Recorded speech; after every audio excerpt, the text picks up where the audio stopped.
Welcome, everybody, to another episode of Lights, Camera, Pop.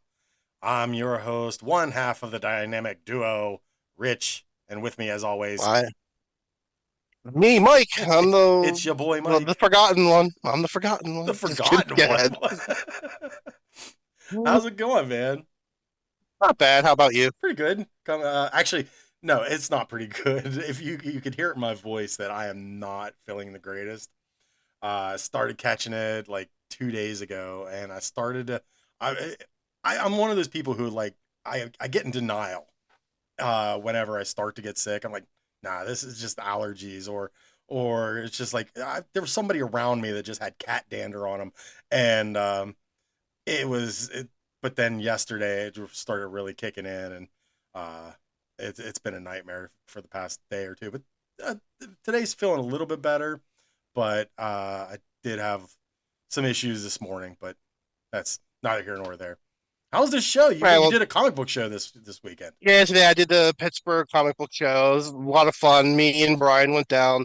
We're still having some lag from our Cleveland show from going to see Judge on Friday. That's But right. other than that, I mean, the show was great. Had a good time. Great turnout as always. Our boy from Avalon was there, so I got Brandon, to hang out with him again. So, I mean, all in all, it was definitely a thumbs up type of day. that's awesome. You've been watching anything? Did you get to? I sent you the trailer. We talked about it, but you didn't get a chance to No, watch. I didn't. I still Oh haven't. I've been my! so busy. Like, I had to move. I did a bunch of other oh, weird stuff, so I really haven't gotten around to it yet. Then I had to prepare for the show, and then it was just. I know. that's kind of I will get hurtful. to it. And So, then we're gonna and a lot of weird stuff happened over this week too. We had some passings that we'll get to maybe next week since we have a oh guest my on the show. goodness! Yeah, so we'll do like an in memoriam Calm next down, week, 2026. Like, right? good And gravy.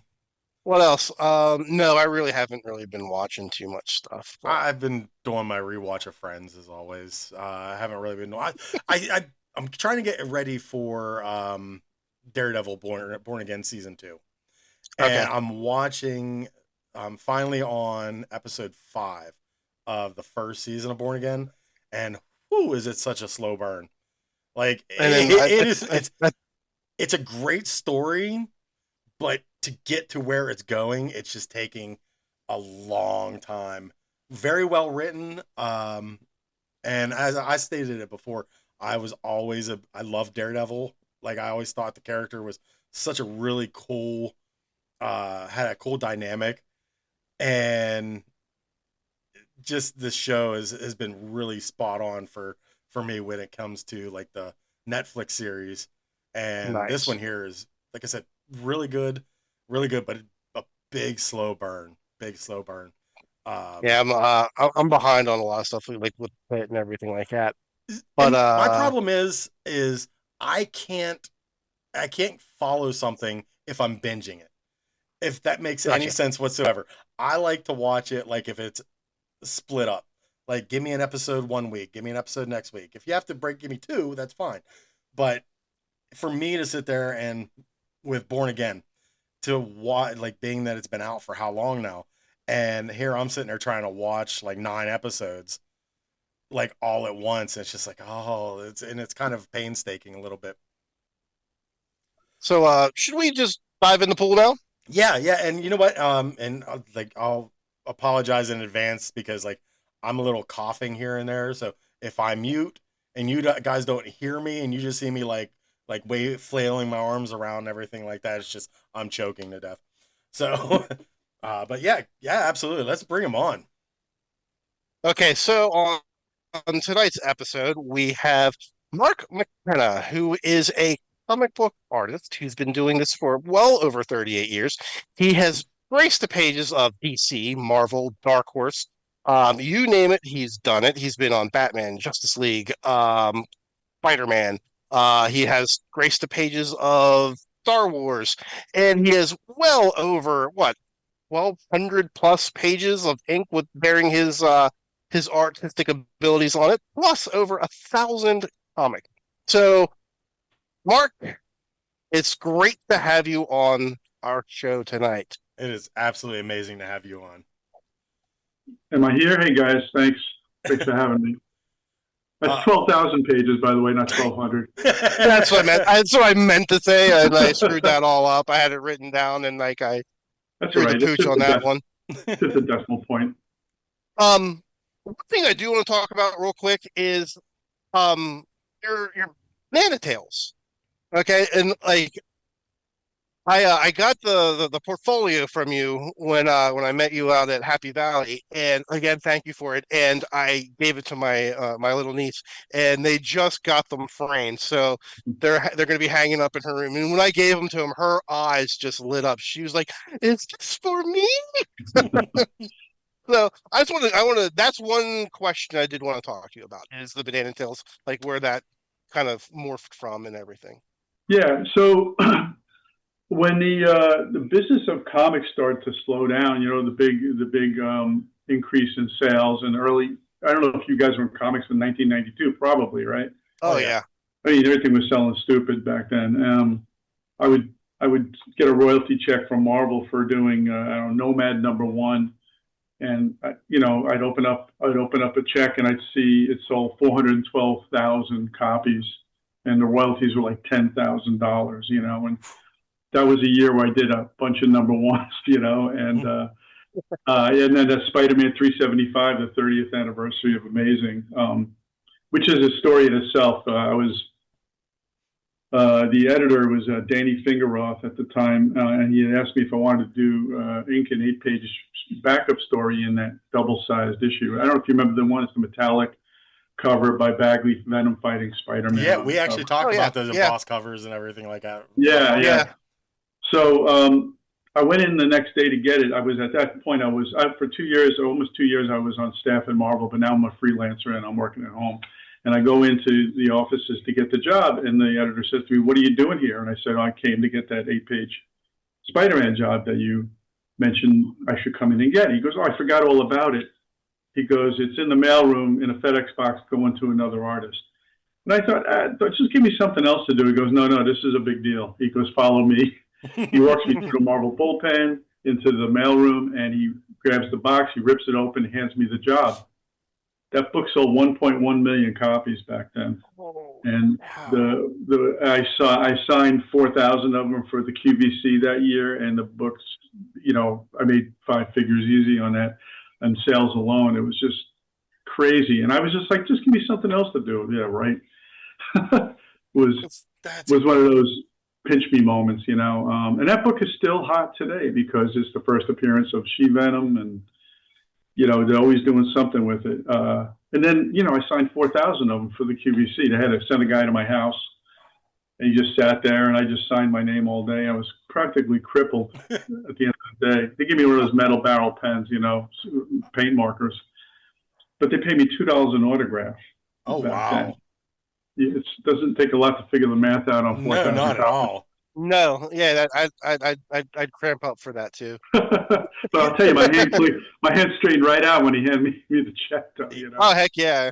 You really unlocked a core memory right there, because I remember in the 90s there was like a real big boom of comic books, and I was watching QVC at the time with my mom and dad, and they had comic books on there, and I can't remember what it was, but I spent maybe like $40 on 100 books, and one of them was signed, and I'm kicking myself because I think at one time, like maybe about 5-6 years ago, I ended up selling it, and it was Moon Knight issue 1, and it was signed by Mark Silvestri.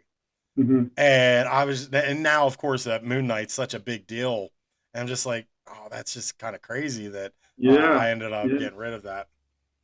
Yeah, well, I also I think that book is a super undervalued book, to be honest with you. I agree. But go ahead. In the 2099 universe, they did the first appearance of female Moon Knight in, I think it was called Manifest Destiny. It was a 2099 kind of like wrap up of the 2099 books. And I think that book is a 70, not a $300 or $400 book, but a $75 book, which really didn't do anything exciting at the time. I worked with Chris Claremont and Mike McKenna on the book, but the book was kind of under appreciated, under respected, and anything. And then all of a sudden, they introduced this female Moon Knight in there, and thing took off again. You know. That's like I love Moon Knight, and I really like the TV show too. And I think that kind of started to spark some back I interest agree. into it. Um, and I sold a Moon Knight #1 today. Actually, What kind of money is that guy right now? I sold that one. It was a really it's not graded. It was a nice copy. I think I ended up selling it for $40. Oh, Oh, okay. So, like I said, like Moon Knight, I honestly think that book is viciously undervalued. Yeah, I really do. yeah, And I think there's several books that are overvalued, and I think there are several books that are under, and that's one of them that's truly undervalued. right. You know, when I was at Happy Valley, when I met you, Mike, they had a CGC signing agent there, I believe, and Hmm. they would bring in people would bring in Voltron #1 from Modern Comics over to me. Now, the story behind that is, and a lot of people still don't know this, because I was working at Marvel on staff at the time, and this was not a Marvel book, we did the cover for it, me and the James Fry. So we were afraid of getting in trouble, so we signed it Mac for me, Fury, Mac Fury. So people were looking up Mac Fury, and there's nobody named Mac Fury. It's Mark McKenna and James Fry. And people coming up to me at Happy Valley Con and saying to me, you know, can you sign this if I bring the signing agent over, but sign it Mark Mac Fury McKenna, which is what I did a couple times there. And I think that's going to become a thing more for me as I do shows, and people start to remember or know that story. You That's fantastic. I didn't know that story, so know? and yeah, I mean, because at least doing that will give credence to who it is, so it does give it provenance, so people can't just kind of like BS their way through with some signings. 'Cause I've right. seen people try to sell some questionable books with questionable autographs on them. Yeah. That Yeah. happens frequently, Yeah, you know, in fact, you know, unfortunately. I don't really charge much for autographs. I do 5 free, and then I do $1 a book. But people started coming over to me with these CGC, you know, the Spider-Man 375, the Voltron 1, the Deadpool 42. So it takes you what, like 0.5 seconds to sign your name, you know, and Right. I feel terrible when I hear guys charging $20 a pop for books that are just common books, you know. But I think I have to play a little bit with what the, you know, where we are with that stuff, and maybe if I know they're going to be CGC, maybe $10 a book or something like that, you Right. know. See, here's the thing, like how I look at it for you guys, I don't have an issue charging for you guys charging for autographs. Um, to a point. Like when you're Right. charging like $100 for an autograph, then but like for someone charging $5 to $20, especially because that's gonna like really drive up the price on some of the CGC books. I have no issues with that because I mean, like, A, you put your time in making it. B, you put your time in coming to the show to begin with. Right. So, yeah, I think it is fair for you guys to get, compensation for it. Because, I mean, a lot of people are retired and are on fixed incomes. 'Cause let's face it, a lot of the old contracts for the old guys were not in your favors whatsoever. Yeah, no, So this is a way for you guys to at least, make something back. And I'm all for it. yeah. The only thing I'll say about that is we made a royalty when the book sold, so I feel like Hmm. we already got compensated something.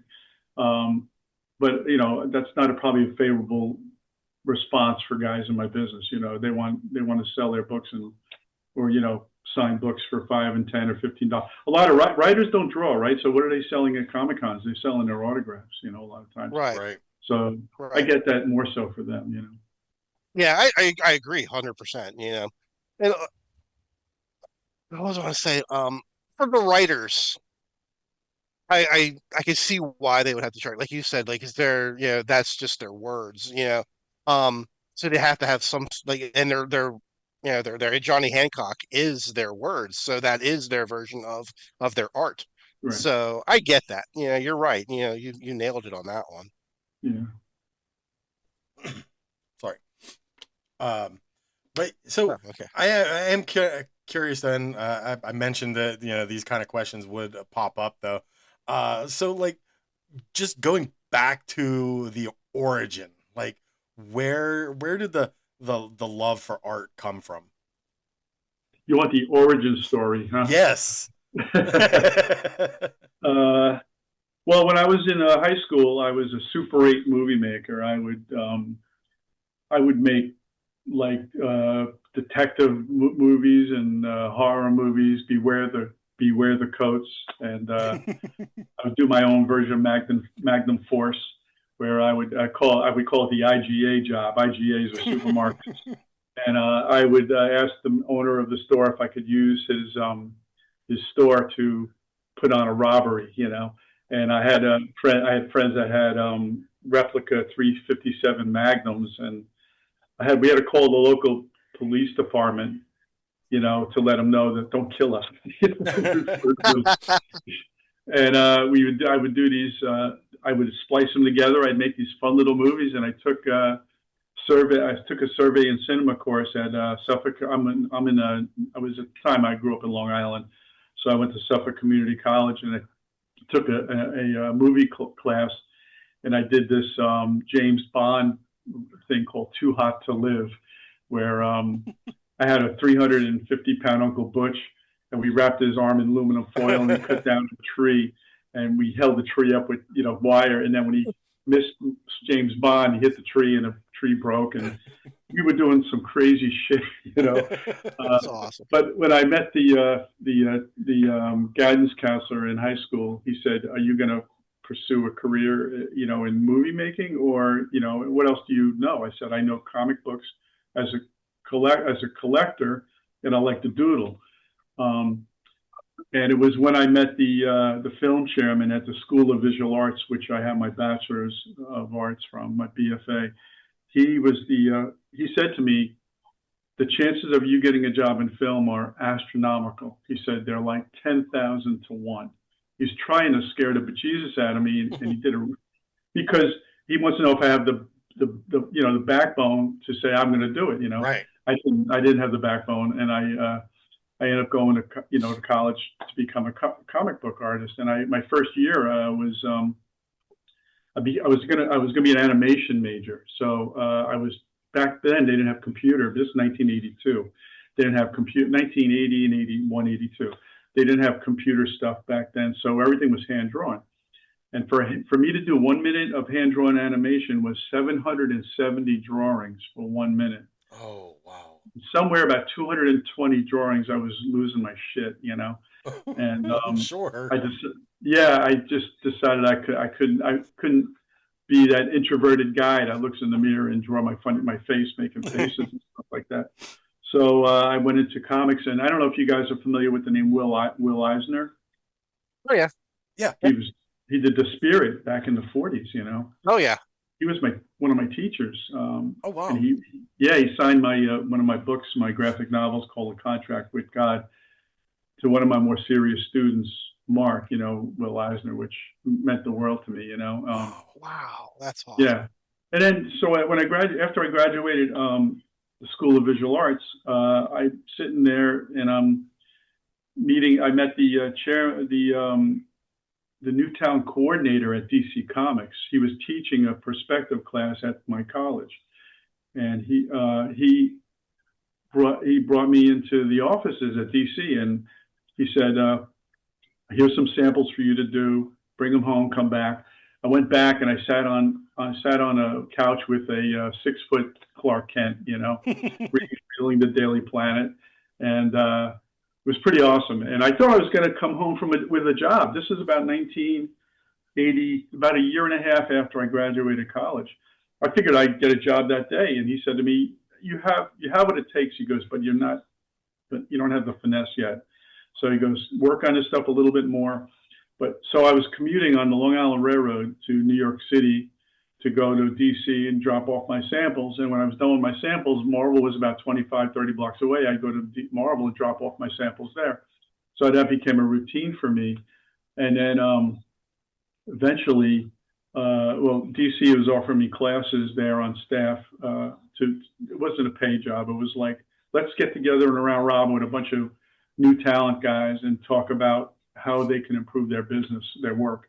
But at the same time, when I went to Marvel, now one of the editors came out, Elliot Brown. Elliot Brown was the GI Joe editor, I believe. And he came over to me. He actually came out the door and said to me, "We have a program here. It pays minimum wage." He goes, "But you'd be here at Marvel, working in the bullpen with people that likeness, do what you do, and and then your boss would be John Romita Sr., which he was the art director. John Romita, Spider-Man. Yeah, that was nuts. He was my childhood, right? I'm reading Spider-Man comics in the back of the car at the station wagon at the drive-in movies, and now he's calling me up and asking me if I want a job. That's amazing. It's like coming full circle. Yeah, but right. But I told him I couldn't afford $4.50 or whatever the price was at the time, 1980 with the minimum wage. So I said to him, I can't afford it. And he said, all right, I'll call you back another time. 6 months later, he calls me back and says, I still have this opportunity for you to come on work on staff. I said, I don't know that I can afford it, John. I commute in, I have to commute in from Long Island every day and the expense of it. He goes, what if I told you that I can get you assisting work for other artists? I said, then I would say yes. And I said yes. I moved into Staten Island with my sister. I took the Staten Island ferry every day to downtown New York, hopped on an F train, and did that for 16 to 18 months. If I was in Marvel at the time, and I was working with this guy who was an icon, and I would watch over his shoulder when he worked, and I thought, this is what I want to do, stop chasing women and started chasing comic book women, What was the first book that you worked on that was like, when you look at it, you're just like, all right, I'm home. I'm doing this. This is me. Yeah. Do you remember a book called Sectors? They were little bug characters. Yeah. Sectors #4 was my first credited work, where they sent me home with 6 pages of pencil art, and they said to me, ink these pages. And I just remember being so focused because my name now is in the credits. And to me, that holds a special place in my heart just because of what it was. It wasn't until DC hired me on contract. So, here I am on staff at Marvel for 16 months. And then I was they still saw me as a production guy in Marvel. They said, oh, just the guy who'll fix arms and legs and 2 left feet and things like that. But I would take my samples now to DC. So I did that whole roundabout thing where I went back. And one day, I was going to meet Joe Orlando, who was the special projects editor at DC. And I went to meet him for lunch, and he wasn't there. He was running late. So I heard they let me in the offices. So I'm walking around DC offices. I hear some rattling paper, and I stick my head in, and Karen Berger was the editor. She was a group editor of some of the superhero books. And I said to her, hi, Mark McKenna, I have these samples. I'm supposed to meet Joe Orlando, which I never met him, by the way. And he was supposed to give me a lunchbox to design or something. I gave her the sample. She called me up the next day and offered me a contract and Dr. Fate on a regular basis. They call it a continuity contract. Yeah. So in 1987, I was a contracted comic guy for DC. Got a bonus, got medical benefits, and on we go. That was the big start, real big start for me. Even though Sectors #4 was the first credited thing. Right. Man, Sectors. Still, that's just awesome. I remember the figures. I think they even had an animated series at one point. But yeah, Sectors was pretty wild. Yeah. Maybe, yeah. An interesting concept of the characters and everything. Yeah. But I remember having some of the toys too. I bet they're worth something too. Oh, I wouldn't. I remember the book. I don't know if I have any right now. I got so much crap I had to go through and reorganize. I'm probably pushing somewhere around. Now I don't have a store. I don't have a brick and mortar store or anything like that. That's why we're called Nomad Comics. So like, as we just go to shows, I'm probably pushing somewhere around like 16,000 comics that I just keep stored in long boxes over at the house. Drives my wife absolutely insane. But it is what it is. Like it pays the bills, honey. It pays the bills. Right. You know, I met my wife on Marvel Comics, by the way. Oh did you? wow. Yeah, she worked in accounting, and she knew how much money I didn't make, and she still married me.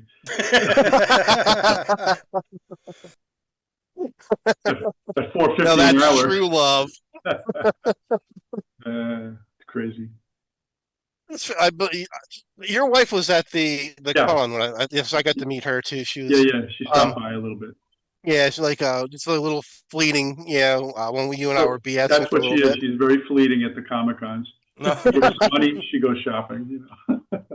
Hey, happy life, happy wife, There Right. you go. you know. But it's cool that your wife even comes with you because a lot of times, uh, spouses end up like not doing or being like less than supportive sometimes, if you will. Hmm. Like on Mhm. my end, I'm not sure about your end, but like on my end, like you'll talk to a lot of like the vendors and be like, yeah, my wife, or kind of gets annoyed whenever I do these, all this sort of stuff. I Yeah. lucked out. My wife's like, go, go, just sell your funny books, Or meet your podcasting. friends, yeah, yeah, do your podcast, Yeah. let your Uber nerd fly. Yeah, Yeah. Kathy was not a believer in the business. In fact, at one point, I went to go get a real job. I went to Avis Hertz Rent-A-Car at Port Newark, New Jersey, and it was me and 22 black guys sitting in a room, and I was going to be a car transporter. And I said, I can't do this. I'm just going to forget my dream. And I went home and I said, you're going to have to believe I can do this. And gradually, when my income would double, and then I was on my way. It just took that extra, year or two. I was started really when I was 26 years old, because I was trying to figure it all out. Well, you had the drive and you had the belief in yourself. A lot of people let that die, and when that dies, then it just goes away. At Yeah, least you had the like, no, I know I can do this. I did have that, I did have that for a while, and that's what, at one point I was working on Iron Man and the Punisher and the Scarlet Witch, and more. I had an assistant. I would fly him out from La Jolla, California, and we would do what I call jungle inking. We would sit in a room and just smell really bad, and just work on whatever I had at the time. And I was taking on annuals. In 1992, they did those plastic bag annuals with the rookie cards. Yeah. Yeah, yeah, yeah, yeah. I did the Deathlock annual, the Excalibur annual, the X Factor annual, and I did a Silver Surfer backup story. Oh All wow. in that year. That was just my extra work. I was still working on Iron Man and or whatever. I was Punisher, Warzone, and DC was giving me stuff to do. So I was probably one of the more prolific comic inkers in the business back in 92 to about 94. Hard to say no. How Absolutely. did you get linked into how'd you get linked into Dark Horse? Uh, Dark Horse, my assistant inker, the guy I brought from La Jolla, Mick Ray, who became a really good talent on his own right, reached out to me. What is that right? I can't. No, he was doing something. Oh, he got me Batman Detective because he was a guy named Steve Lieber was drawing Batman, and he had a kind of a rougher style, and Mick was a little afraid of it. So he said to me, "You should get Mark McKenna on this book." And I worked on Detective for about six issues. But Dark Horse was Dave Ross. Dave Ross was working on the Blood of the Empire, which is the old Republic stuff. Yeah. And he asked, "Can I bring in my own ink artist?"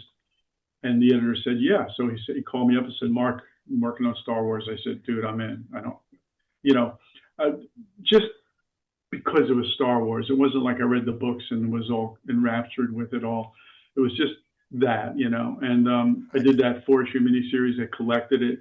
I got to do Purge, the Darth Vader book, which was great.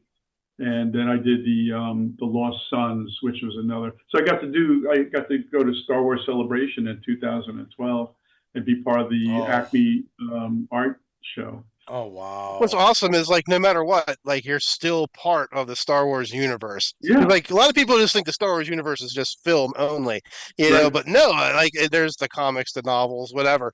Yeah, And it's just being part of that fabric of Americana is, I mean, like, granted, Iron Man, all that sort of stuff, that's all part of American pop culture. But Star Wars is just a tiny bit of a different level because of just what it is. Right. I Yeah, agree. and you're part of that as well. That's just amazing. You know what they said though is you had to have worked on licensed product to even be invited to the show. And and so I had those books behind me, and that they then that was in before 2012, and then they invited me to do the Acme art show, and I did a piece with Ayala Sakura versus Darth Talon, the two Twi'leks. I call it Duel of the Twi'leks, and I ran 250 of them at I think 25 or 30 bucks each. I sold. They did a pre-sale before I even got to the show because I was in the Acme Art Show, and they sold 100 before I even got to the show at 30, Holy 30 cow. bucks each. Wow. Yeah. But I got to tell you, when we go to Comic Cons and we get our own, we make our own transactions. You give me a 20, I give you 10 back. Yeah. That didn't work that way at Star Wars. They had a register, and I had to give a printed receipt to the buyer. He would go pay at the register, and then they would come over and give me the printed receipt, stamped, and then I would release the artwork. I didn't see any of that money until a month later, 2 to 3 weeks later, when I had to proof my sales. But and they took 12 to 15% of every sale, which Wow. which is funny. I mean, they got money hand over fist, right? But Right. Right. it was still the most lucrative show. And I'm doing Comic Cons for almost 40 years. It's still the most lucrative show by a lot of anything I've ever done in superheroes. I can just imagine. Yeah, Yeah, I can just imagine. Yeah. That's crazy. But still amazing though. Yeah, for sure. What are some? What's your Oh, go ahead. No, you go ahead, Rich. No, you got. No, go. I've been running this train, so go ahead. Excuse me. What I'm curious to know, you have done such like a wide array of characters. What are some of your favorite characters to do? Well, that was my question that I was going to ask anyway, so you nailed it. So I'm a big Silver Surfer fan. I really like, when I was a reader, to work on the characters that you really looked up to when you were readers and get a chance to, pinch me moments where you get to draw them was always exciting for me. But I would like to do some more Inhumans and stuff. I liked Adam Warlock. I got to work on him on an issue of Doctor Strange. I forget the question. Was it you're asking me about characters? Yeah, some of your like favorite characters to do. Yeah. So I like the more offbeat guys like that. Do you remember a character called the Creeper at Yeah. DC? Yeah. It was Steve Ditko, created him. He was kind of his offshoot. I think he was a reporter. I think his name was Jack Ryder. Yeah. And for me that was a cool character. I never got to work with him in a comic book, so he's one of the guys that got away from me. But I will say I drew him a few years ago, or maybe longer, and Joe Sinnott, the guy who did the first Doctor Doom and Fantastic Four, inked my piece and sent it back to me, and I was supposed to use it as a Kickstarter reward for one of my book sales. I couldn't let it go.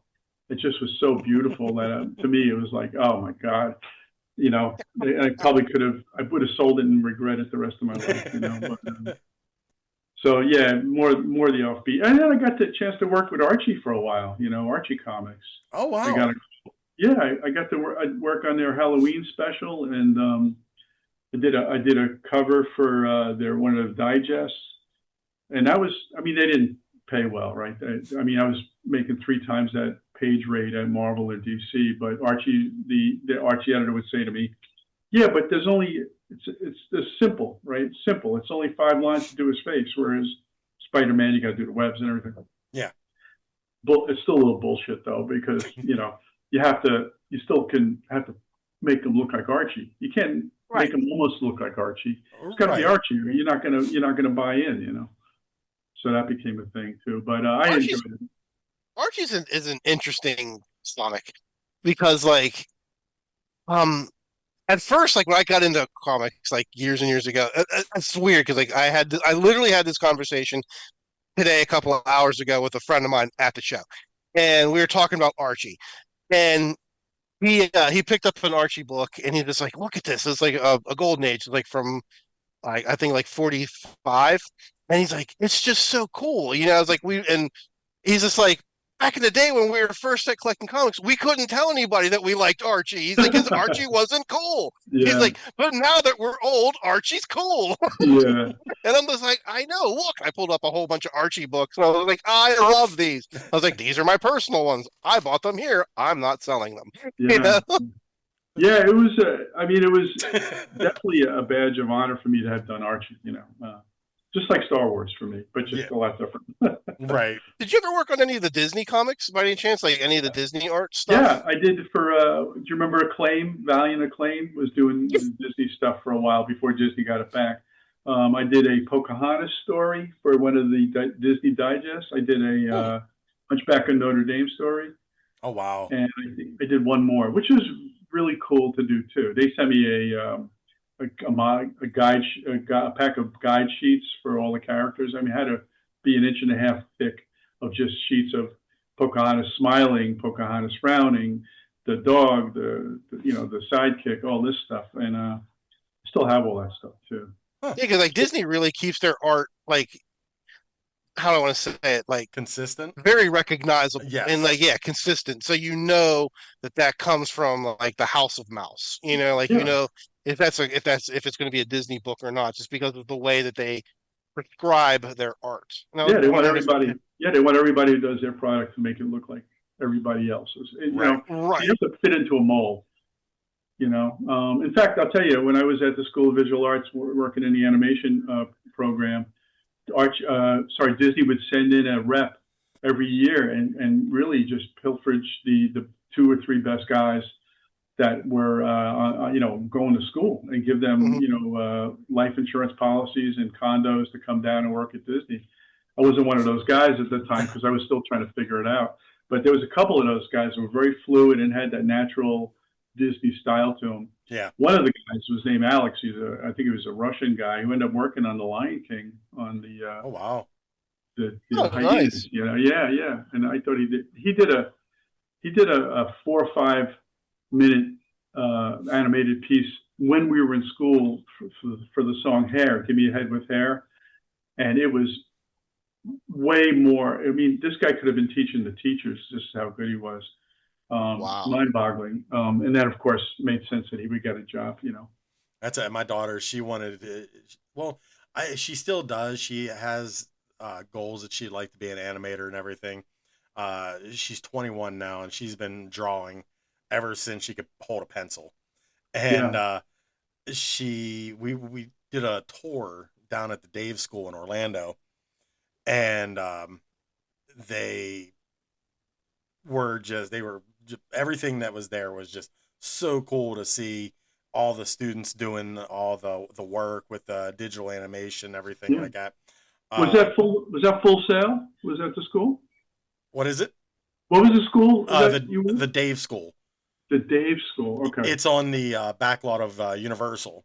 Oh, cool. And so actually, for us to go to the school, we had to drive into the back parking lot of Universal, and while we were walking to it, like you could see all of like the Hulk in the shed, just kind of sitting there, and you got to walk under the tracks of the Harry Potter ride. But it was pretty cool. But it was basically where it was more of a private school, so they didn't do financial aid. So she basically had to do her own raising of the money. So now she does commissions and she works on stuff like that. But she's always got her iPad in her hand or her sketch pad, and she's just going to town on stuff. Yeah, that's a shame that the money becomes more of a thing than the talent, Yeah. Oh, for sure. She had a big portfolio too. Because I was invited to be on the board of directors for Full Sail University, which is down in Winter Park, maybe. Okay. Right there. Yeah, in Florida. Yeah, I believe so. Yeah, there's a Winter Park down there. Yeah, so I'm friends with one of the teachers there. He's one of the animation teachers, in fact, Steve Akehurst. he just reached out to me recently. We talking, Mike, about Banana Tail. This is the Banana Tail book. Oh wow. Oh, cool. Yeah. So he wants to animate it, and he's trying to get some support from some other teachers that want to do more than just teach, Right. And he came back to me recently because it was something they were talking about, I don't know, 10 years ago. And I figured I will have to find another way to get this out in the public, And then he came back to me just a few weeks ago and says we still want to move forward with it. That's the other thing I did. I did a Halloween comic Oh, that's awesome. called Banana Banana Tails Tail. Halloween. I love it. That's fantastic. Yeah, so I did all short stories of the characters. Oh, it looks amazing. So my next crowdfunding adventure is going to be the Banana Tail, a collection of all the short stories I've accumulated since 2003. I'm going to call it Banana Peels and all. That's awesome. Yeah. Now I want to get of course I want to get a publisher, but the trick there is that I have friends of mine drawing and writing stories. I got to get work for hire sign offs on all of this stuff, or people are going to come after me if this thing ever takes off. You're right. That's the tricky part of that. Your friends now, you end up enemies later. I don't know. I hope not. So what brought the idea for Banana's Tales? My daughter was 4 years old and she had a cyst removed from her throat. And I remember I had to hold the mask over her face to give her the knockout, stuff. And I was wrecked after that. And as soon as she woke up, we took the IV out of her. I took her right to Toys R Us. And I said, honey, you can have whatever you want in the store. I just, it's your baby, And I thought to myself, man, I would like to be somebody who had something in the store, where other kids go, I want that, kind of thing. And so it started, and my dad, who used to like to write, he had a composition book full of his ideas, banana and chocolate, went to the moon and all this crazy stuff. I said, Dad, I want to have this idea about a monkey who has a yellow tail, and he goes, Banana Tail. I go, yeah, let's call him Banana Tail. So my dad envisioned this monkey who had a banana for a tail, and I thought that was the most crazy, obscene looking thing ever. So I just made him Yellow Tail, and that was the origin story behind that. But yeah, and he passed away. He never got to see me do the first book, which was picked up by Diamond back in 2003. It sold 1,100 copies, which was pretty okay because they were promoting me as Mark McKenna from Marvel Comics does a tale of different proportions, and they played off of that. And I got to do some local press. I did some library appearances, and things started to move for me. And then it's exhausting, when you have to do it all the time. It doesn't pay dividends right away.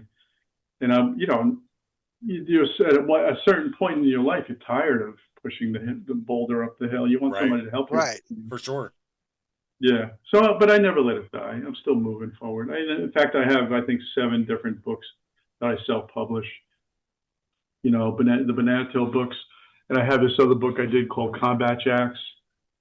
Some Space Marines versus Alien Jack-o'-lanterns. I dig that. That's right up my alley, right there. Yeah, I dig that. I'll tell you what. I'll send you guys. You pay shipping. I'll send you copies of this. Oh, that'd be great.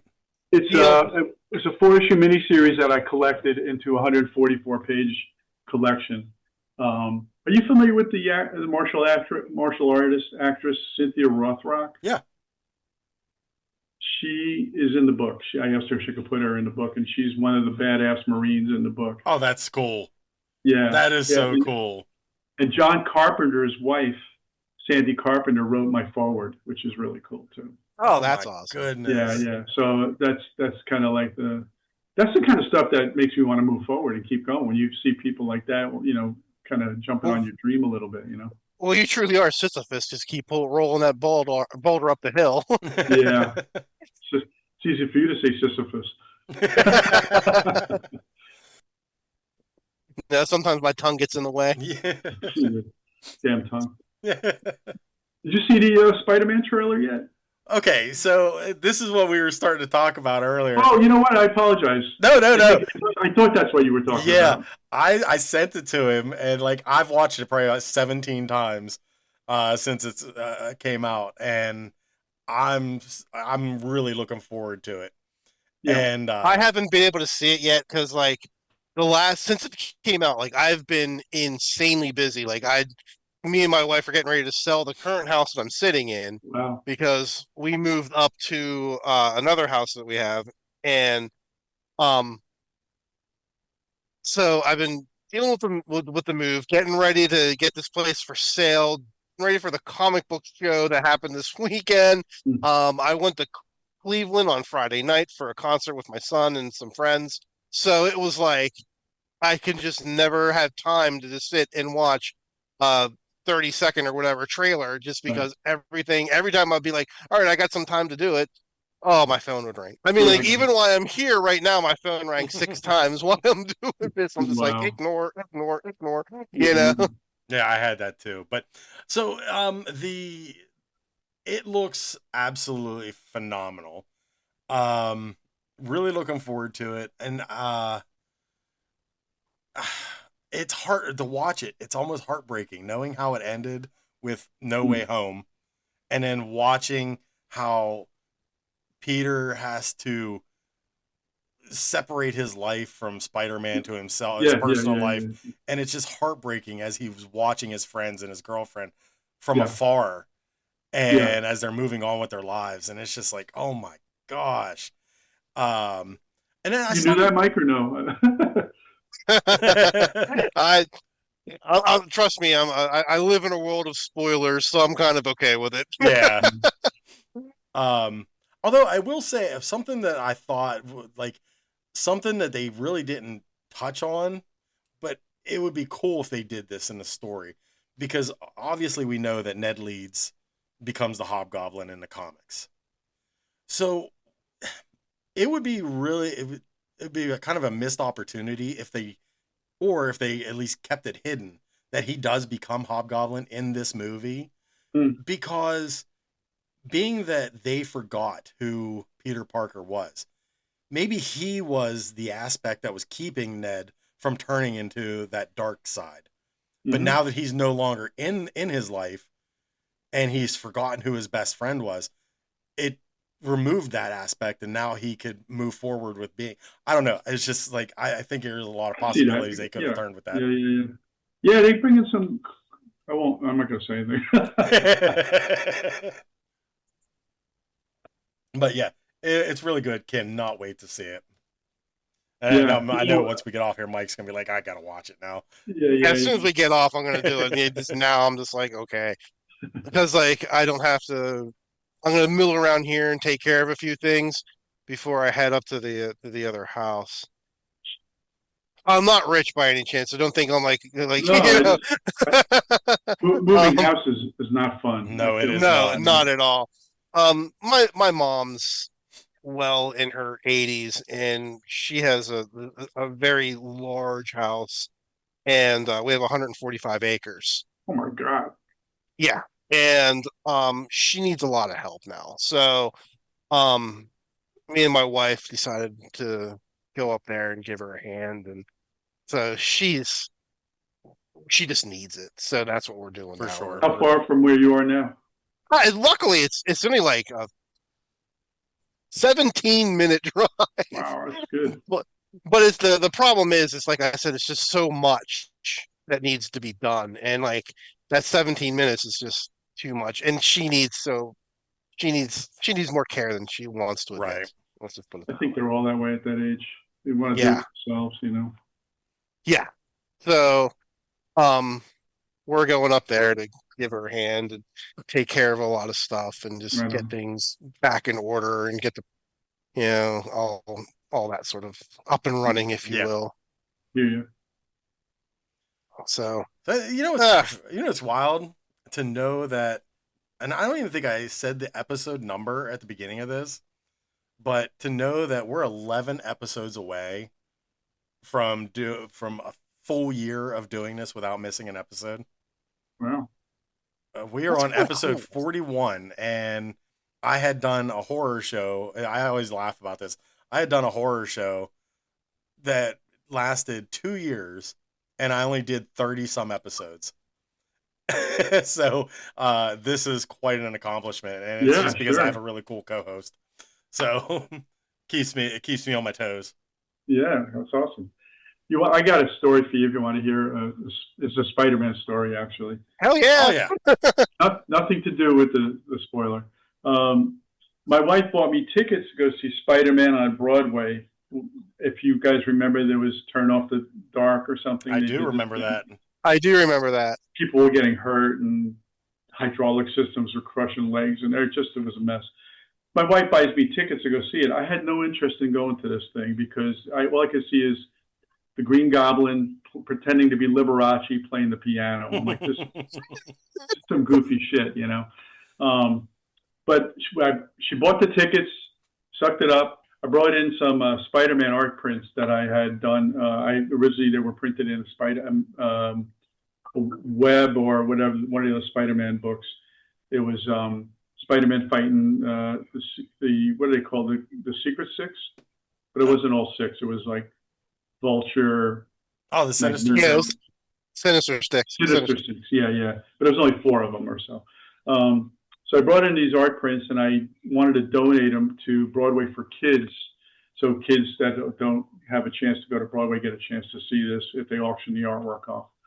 So I see the usher and I say to him, I wanted to donate these pieces. He goes, let me bring over the floor manager. I'm still online outside waiting to get in, you know. And the floor manager comes over and I explain what I'm doing. And then he goes, that's tremendous. Would you like to meet Spider-Man at the end of the show? Oh, that's so cool. So I go, yeah, sure, of course, bring him out. Show ends. I'm not in love with it. The curtain goes down, and there's the floor manager right next to me, and he goes, follow me. So the wife and I get up. We walk to the VIP elevator, go down one floor, walk out. Spider-Man comes walking around the corner. The kid was just on stage. He's Reeve Carney. He's Art Carney's grandson from the Honeymooners. Oh, No Yeah. way. wow. Yeah, isn't that wild? So I explained to him what I did. I said, listen, I'm a comic artist for Marvel. I did these pieces. And he goes, he's shaking his head yes to me. And I go, I don't know if you know anything about comics. He goes, I know who you are. He goes, I collect comic books, you know. And then he gives me the biggest hug like he was my best friend, you know. My wife's like, hey, I want one of those hugs, you know. Oh, Handsome that's guy, so great. you know. He was way too Oh, good that's looking fantastic. and tall. Way too good looking and tall. Yeah. But Oh, that's awesome. fun story, yeah. That's awesome. Let's go. Whenever you do shows, like, how is it like whenever you meet up against some of the other artists and writers, the people that you worked with? Is it kind of like I gotta take a. uh I'm sorry. I'm gonna leave you for a couple minutes, and Mike's gonna take over for a few. Gotta take a break for a second. Feel better. we get you. Like whenever you meet whenever you meet some of like your old colleagues, Yeah, how is it at shows? Is it kind of like a family reunion type of deal, or yeah, it really is. You know, Fabian was at the show, right? Fabian Mhm. Nicias. He and I were roommates for 2 years. His parents moved to Ohio, and he asked me if I wanted to move in with him. So his parents didn't have to sell the house in New Jersey. So I, and another guy, Kevin McGuire, all moved in together. So three of us, three bachelors in a house. We could have wrecked that house real quick. But we had to do chores and keep on top of, having a botanical garden grow in our bathroom, and stuff like that. So, but one of us wasn't a great roommate, so we got rid of one, and then we brought our girlfriends in, and I ended up marrying Kathy, who you met at the Happy Valley show, and he ended up marrying Tracy, and I don't see him a lot anymore, but we have that 2 years of living together as a bond, another guy, Mike McCone, that I worked with probably more than anybody else. He was in England and then he moved here and he was on the west side of New York. And when I see him now, we hug like we're long lost friends. It is like that though. It's like it's a big happy family. Some guys, there's issues, always issues with some of them, but Yeah. I'm doing a lot less shows. I was doing as many as 22 shows a year, Wow. and I was losing my mind. So I'm down to like 6 now, and I'm very content with that. I talked to Fabian when we were there, and actually, it was funny because I approached him also about being on the podcast, and he was cool because he was just like, yeah, I used to do a lot of podcasts, and I used to um he's like, but it's gotten to the point now where I really pared it down. I really don't do a whole lot. He goes, because I don't, he's like, I'm not a narcissist and I don't want to talk about myself. He's like, and everyone always asks me the same questions. And I was like, all right, cool. I was like, you know what? I was like, you're going to be on my podcast. He just like looked up at me. And I was just like, because I could give a shit less about your Deadpool stuff. And that's when I told him, I was like, I want to hear what your favorite fucking pot roast recipe is. And There then you he go. was just like, I like that. He's like, get a hold of me. We'll make it happen. So Good. so I'm like, all right, perfect. Yeah, and he was such a nice guy, and I got my one buddy, who I dragged to shows with me all the time. Normally he would have been with me, you'd have met him, but he wasn't able to come with me to the Happy Valley show. But my buddy Brian, he's also my fill-in host whenever I'm doing a show, so he comes into here. So that's what he was doing for me then. But he's a big Deadpool guy, so I had Fabian like write out something for him and it was just funny because he's like, how much do you hate Brian? I'm like, I love him to death. I was like, but roast the hell out of him.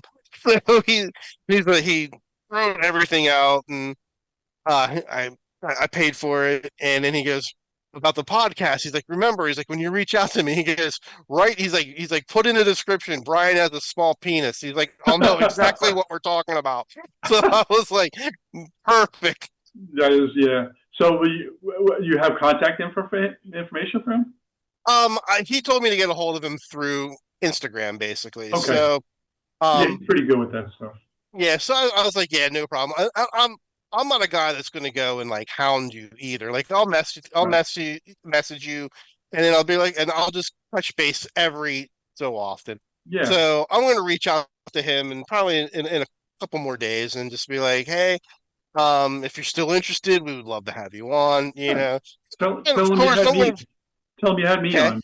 Yeah. Yeah, and I'll tell him that you were on, and I'll tell him that like you had a good time, hopefully. Um, so yeah, he was fun. He was a great guy.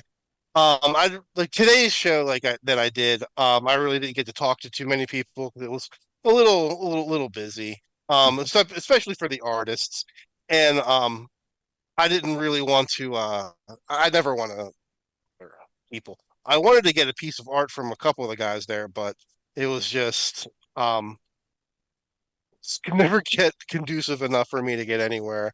Yeah. There wasn't like a lull in the show for the most Yeah. part, It which wasn't a is lull. good. That is Not good. much. Yeah, Yeah, that's not good. much. Good So it energy. was, yeah, so it was a good energy show. It was a good show in general. And a lot of my friends showed up too. So it was just kind of cool to see some collector buddies of mine, some Yeah. other, one guy that I used to work with, he's just getting back into comics. So he surprised me. He's like, "Hey, man!" I'm like, "Holy crap! I was not expecting to see you here." Yeah, Hmm. so it was fun. It was fun. Do you also have slabs comics, or is everything like just long boxes of random common Um, stuff? I do have slabs. I do have some graded stuff. I tend to shy away from graded. Not I'm not like graded phobic or anything like that, but price wise on a lot of those books are just Nuts, it's right? it's crazy. Yeah. And my whole philosophy, my whole thing is like, low grade's better than no grade. Hmm. So, um, and I like to have, I kind of look at things a little differently. I get the best book at the lowest quality that I can because I operate off of like small margins, if you will. Yeah. But my philosophy and my how I do it is it's easier for me to sell $100 to $200 book than it is a $1,500 to $2,000 book. Sure. You know what I mean?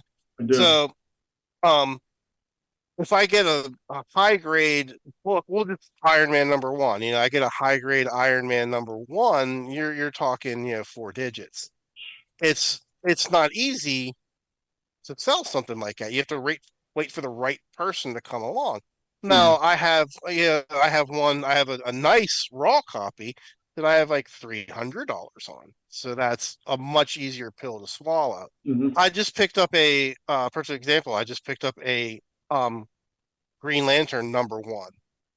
Silver Age Green Lantern number one. But it's coverless, but it has I married a facsimile cover to it. Hmm. Um, but it's only a $230 is what I have on it. Compare that to like, $900, Yeah. for a low grade covered book. So that's kind of my philosophy. That's Yeah. that's where I my Well, it wheelhouse. works. It works for you though, right? So. Yeah, it does. It works for me. It works well for me. Um, like, because I always laugh like whenever you're watching like the YouTube guys, and they're always like, "Oh, I got the highest grades, this and that." Yeah, if you're a millionaire, if you won the lottery, if your last name is Gate, that's fine. Yeah. But I live outside of Pittsburgh, like I told you, and my shows are mostly Pennsylvania, Ohio, stuff like that. And I'm not in the I'm not in New York. I'm not in LA. I'm not in Chicago. I'm not in these big markets where, there's deep pockets. Right. And so I know my audience, if you Yeah. You will. know your crowd. Yeah. So I tend to just, for the silver golden age stuff that I deal with, I try to get low to mid grade. Uh huh. And I try to get ungraded stuff. I carry on average anywhere between 15 to 30 graded books on me. Hmm. And But it, they're nothing crazy crazy. right. Right. Were you a young collector, a young kid Yes. collector? Yeah. Yeah, I mean, I learned to read by Batman. Yeah. Yeah, my dad was a Philadelphia police officer for Yeah. 30 some years. And my dad was also into comic books, Mm. which was which was weird back in the day. He was always not really a collector, but he was a reader. Okay. Hmm. But I was the collector, and he would always help me in collecting. Hmm. And I've been collecting since I was in junior high, and Like 13 years like old or so. Something like yeah, and I've been like reading comics before that, but like actively like knowing that what a comic book, quote unquote, comic book is since I was like 12 or 13. that. Yeah. And I've been buy, selling, and trading since I was probably like in 10th grade. I Yeah. started doing small shows and different things like that, like 10th, 11th grade. Yeah. Um, so this is like basically it's my life. Yeah. And I sold comics all through graduate school too. So this helped me out with, with tuition, and it helped me out with rent, and it helped me out with everything like that for grad Yeah. school. No, that's a good story. 'Cause I was a reader about the same age, 12, 13. I think when I was 15, I bought Avengers #1 for $7 from a comic shop in Brooklyn. And the guy had two copies, and I picked one. I should have bought both. Right? I think I got, Hindsight. yeah, I know, right? I got it graded, I don't know, 8, 10 years ago. I think it's a 4, but I don't know. $7 was the best deal ever. My biggest book that I have in my personal collection, I do have a Batman number one. Wow. And it's I got it raw, and I got it way before the comic boom. I got it in 99, Mm-hmm. and it was a cash trade deal. Mm. So I traded a lot of key Marvel and then cash for it. Um, it was ungraded when I got it, and I got it at a show in Philly. And I recently got it graded within the last, you know, probably like the last 15 years. I got it 10, 15 years I got it graded. And it Okay. came out at a 2.5. Um, but it's never going anywhere. That is my I will be buried with that, and my kids know it. Yeah. The one thing about grading them and putting them in those lucite frames, that they should make them hangable. I agree. I agree. Like make them UV protected, especially for what you're paying for them, and Absolutely. then make them hangable. Yeah. I mean, I get you could put Velcro on the back of it, but it's not the Right. same. It's not. Yeah. Um. I I have a love-hate relationship with graded book. I get it. Um. I think crazy, insane books are worth grading, like your Batman ones, your Amazing Fancies 15s, your Spider-Man number ones. Like your major Detective Issue 27, your major keys. Um, but it's once you encapsulate it, Yeah. I you know. don't get There is. Yeah. you don't get that smell, No. you don't get that texture feel to it. You don't, yeah, it's like I don't know. I They hate should that, make but I it. love it at the same time. They should make a spray. The original comic book smell spray. Oh my God, that would be Right. amazing. Like, oh, that would be like my personal That'd be cologne. like That the would be new Bath so and cool. that'd be like the new Bath and Body Works smell. Yeah. Too funny. What are you wearing? Oh, this is, nerd basement. Yeah. Daredevil 128. Sorry about that, guys. Did you You get that okay? new? Yeah, you all right? Oh yeah. Okay. Like, so what do you? Did you hear the new clones coming out? What's that? Hulk 181. So Got that fresh woolly smell. yeah, get that. And that's another thing that peeves me off. 181 is not the first appearance of Wolverine. It's 180. Right. Like Yeah, just the because because it last happens at page. the very end, it's still the yep, you first still get the appearance. glimpse. Yep. I'm sorry, but that's my personal rant on that one. So I had graded. I was on Exiles for 39 issues, Marvel's Exiles. So I graded that. I graded a Supergirl 50, Deadpool 42, and Parallax 1. I did 4 of them, but I'm keeping them so my kids will have some stuff Nice. when I'm long gone. Like I said, I think they're great because it does stops the time. It freezes them in time, so that you don't Yeah. have to worry about them like degrading. You don't have to worry about them falling apart. You don't have to worry about them, getting stains or ripped or anything like that. But at the same time, it still takes away from that whole coolness of looking at it. But I then do. people argue I can get like a facsimile edition or I can get, this, that, the other. But it's still not the same because the paper, the smell, the texture, Yeah. it's it's off the charts. I But get then it. again, the golden age stuff, the paper was never meant to last 100 years. Right. Newsprint paper. Yeah. Yeah, I mean, like it falls apart. It's brittle and everything like that. So again, it's like one of those like I understand it, but I hate it at the exact same I time. get it. Yeah.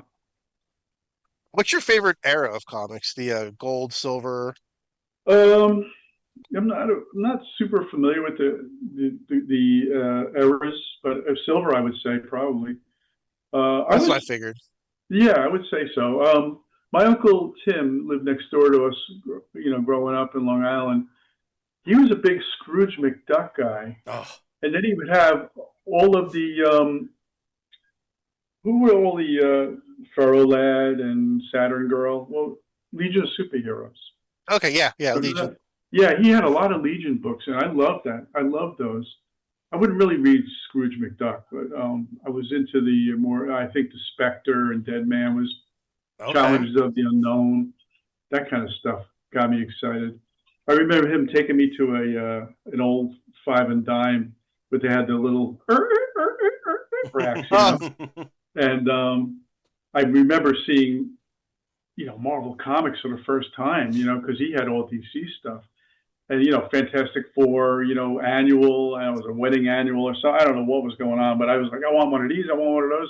I kept pulling them out of racks. And then my uncle says, how much are these? And they were not cover price, you know? uh, And the guy, and he goes, put them back. We're not getting those. I'm like, You ruined my life, you bastard. But I'll show you. I'll draw these things. Yeah, yeah. I had that story about my dad who was like, had drinking issue, and one time he's telling my mom, he ain't gonna amount to anything, and then I became more or less a kind of a recognizable comic artist, and he goes, I always knew you had it in you, Stinker. He's not around for me to yell at anymore, so. Your career is storied, and it's just fantastic. And you worked on such iconic titles. I mean, you really have. Like some of the books that that your ink is on is just mind bending. Yeah, thanks. Yeah. You gonna say something, Rich? I was just gonna say, like, winding down, and I was gonna kind of say what you said, winding down to reiterate that you have such an amazing, for the lack of a better word, just career that you left behind, the artwork that your pen has graced. It's just it's mind-blowing, and I don't 12,000 pages, not 1,200, Mike. 12,000 pages. I mean, like, wow, just wow. That's so, like, I wish I had artistic ability. I'm not. I always joke. I always say, like, I am not artistic. I am autistic. There's a big difference. But I wish I had that ability. I really do. Because, like, again, it's almost being like immortalized, because these pages and these inks and these images are going to be around for next to forever. Yeah. And it's just, that is pretty cool, right?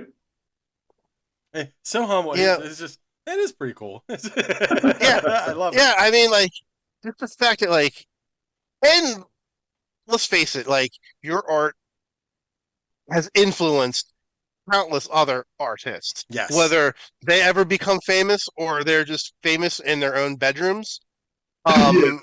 It's just the fact that you're out there and people look at your stuff and say, like, I want to do this, or I can do this, or I can do this better. Yeah. So it brings another story, and I'm going to wrap up after this. I was at Baltimore Comic-Con 10, 12 years ago, and we were on a panel with a bunch of ink artists. It was Rich Faber, Norman Lee, myself, Jimmy Palmiotti, Dick Ayers, who's been around. He was I co-created Hawkman, I believe, right. And then one other fella at the end, maybe Terry Austin. And guy asked a question out of the audience. He goes, "Who are your inspirations?" They asked Rich Faber. He points at me. He goes, "Mark McKenna." I go, "What?" I don't expect that. And then he goes to Norman Lee. He goes, "Mark McKenna." The first two guys. I'm the third guy. By the time he gets to me, I'm crying. I'm weeping. I wasn't crying, but I was very taken back by that, because when you do this for a living, you're making a living and you're enjoying what you do. You have no idea that you're influencing other people and that they're looking at your stuff. I never thought that. I was going to say, so that was really kind of an out of body experience, for me. I can't even imagine that. I really can't. Like, I can't. Like, it's just.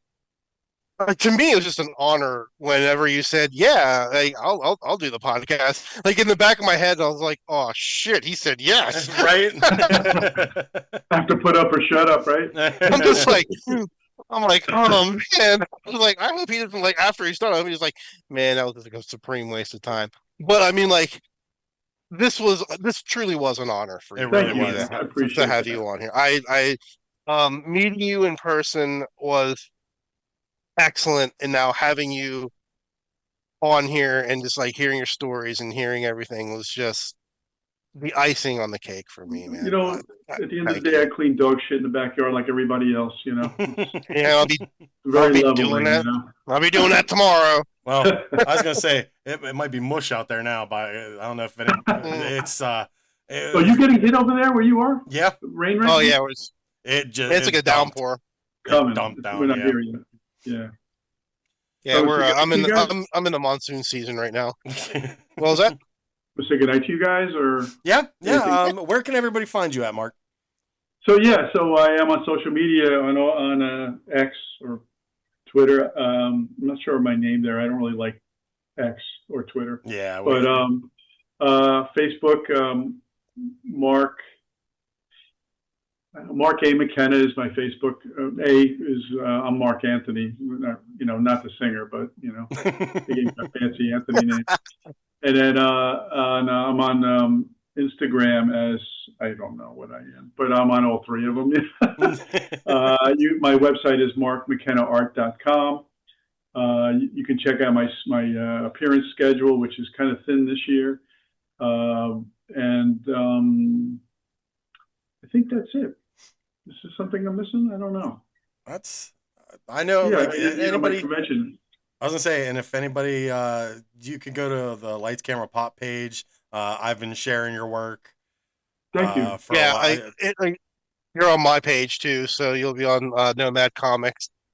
So, and then we're gonna promote Oh there. yeah, of course. Yeah. Yeah. So, Oh, and, of course I'll follow you guys back. And then let me know. Reach out to me, Rich, when you want to go hit this thing. I'll get some more love for it. All right, sounds good. oh yeah. Well, Mike, where can everybody find you at? You can find me on TikTok over at Nomad Comics. You can find me on Instagram at Nomad Comics and Punk Rock Mike. And And I will be doing the Pittsburgh Record Show next month. Not comic books, but records. you just do it all. You just do it all. I'm telling you, I am the boy blunder. Now we gotta we start working on the old comic book sense. Right? You could be up there with Sensi. And everybody can find me at Lights Camera Pop Pod or email us at lightscamerapoppod@outlook.com. And keep in mind, Weird Al for Super Bowl 2027. I hope everybody had a good night, and thank you for getting your geek on with us. And Mark, it was amazing having you. Thank you, and I believe that you were the sole reason why we had such a smooth episode tonight. Yeah, really. Yeah. Tonight rolled perfectly.